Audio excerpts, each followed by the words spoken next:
आज लोकसभा में वक्फ संशोधन विधेयक 2025 को भारत की सरकार पेश कर रही है और 8 घंटे की बहस चल रही है। बहस के बाद उसमें जो सदन का निर्णय होगा वो आप सबके सामने होगा।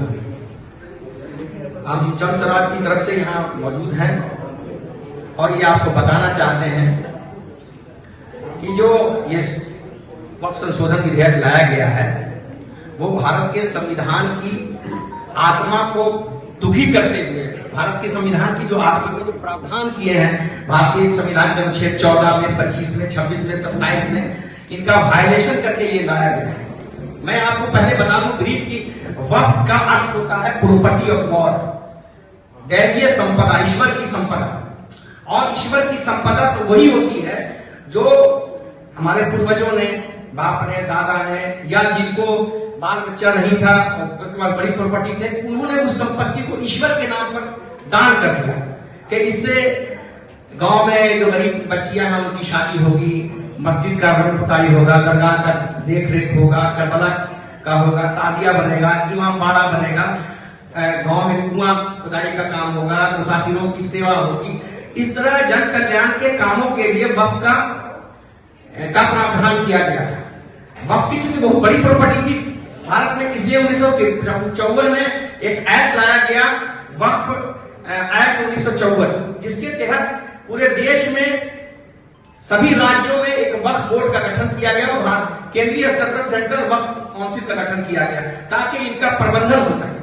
और आपको जान के ये भी बता दें कि इसमें राज्य सरकारों या केंद्र सरकार का कोई फंडिंग नहीं है।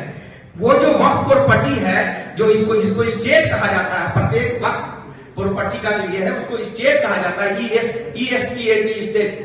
उसके द्वारा 6% राशि दी जाती है राज्य वक्फ बोर्ड को और 1% सेंट्रल वक्फ बोर्ड को। उसी राशि से इसका प्रबंधन होता है। तो हमारा जन स्वराज पार्टी का ये मानना है कि ये जो विधेयक लाया गया है ये वोट के ध्रुवीकरण के दृष्टिकोण से लाया गया है, मतदाताओं के बीच में चुनाव को प्रभावित करने के लिए लाया गया है। इनका मकसद कोई विकास नहीं है, कोई कल्याण नहीं है। और ये हमारे नेता सत्य प्रशांत किशोर जी ने आज भी बयान दिया और जिस दिन अगस्त में एक लोकसभा में लाया गया था उस समय भी हमारे नेता सत्य प्रशांत किशोर जी ने कहा था कि हमारे देश के जो राष्ट्रपिता महात्मा गांधी और अन्य पूर्वजों ने जिन देश को अपने संघर्षों से, खून से इस देश को आजाद किया था, उन्होंने समाज के सभी वर्ग के लोगों को आश्वासन दिया था कि जो आपकी धार्मिक आजादी है वो इस देश में सुरक्षित रहेगी। तो हमारे नेता का यह कहना है कि जो आश्वासन हमारे पूर्वजों ने दिया है, चाहे वो राष्ट्रपिता महात्मा गांधी हो, सरदार वल्लभ भाई पटेल हो, पंडित जवाहरलाल नेहरू हो, इन लोगों ने जो आश्वासन दिया है उस आश्वासन के अनुसार भारतीय मुस्लिम समुदाय को भी उनकी जो वक्फ प्रॉपर्टी है, क्योंकि आपका तो कोई योगदान नहीं है, सरकार का तो इस प्रॉपर्टी में कोई योगदान नहीं है, ये प्योर प्रॉपर्टी जो है मुस्लिम समुदाय के पूर्वजों के द्वारा दान की गई संपत्ति है। और इसमें हमारे एक तबके के लिए काला दिन है और आज पार्लियामेंट में उसको पेश किया गया है। मुझे ऐसा लगता है कि आप याद कीजिए 2014 से जब से मोदी सरकार आए हैं वो सब दिन किसी न किसी विवाद में एक तबका को रखना चाहते हैं और रख कर ये अपना राजनीतिक उल्लू सेकना चाहते हैं और वो काम उन्होंने किया। आप याद कीजिए उन्होंने CA/NRC लाया, 3 तलाक लाया, अब इन्होंने वक्फ को लाया है। ये बिल्कुल ही एक तरीके से एक तबके को इन्होंने बिल्कुल दरकिनार कर दिया है और ये दरकिनार करके ये चाहते हैं कि अपनी राजनीति करते रहें, जो बिल्कुल देश के भाईचारा को खत्म करना चाहते हैं। मैं सिर्फ ये कहना चाहता हूं कि हमारे जन स्वराज की जो सुधार है, आदरणीय प्रशांत किशोर जी शुरू से ही जब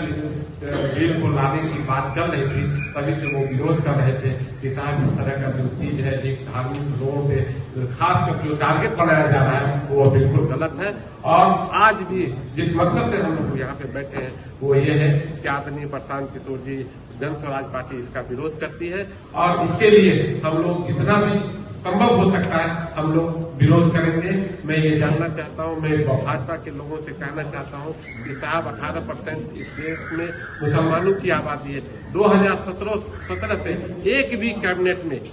मुसलमान प्रतिनिधित्व करने वाला नहीं है। ऐसा क्यों? आप क्या चाहते हैं? आप एक तरफ देश को आगे ले जाना चाहते हैं, आप सबका साथ, सबका विश्वास जीतना चाहते हैं, लेकिन एक धारा को, एक पहिए को आप अलग करके राजनीति करना चाहते हैं, ये बिल्कुल गलत है। एक बात, वक्त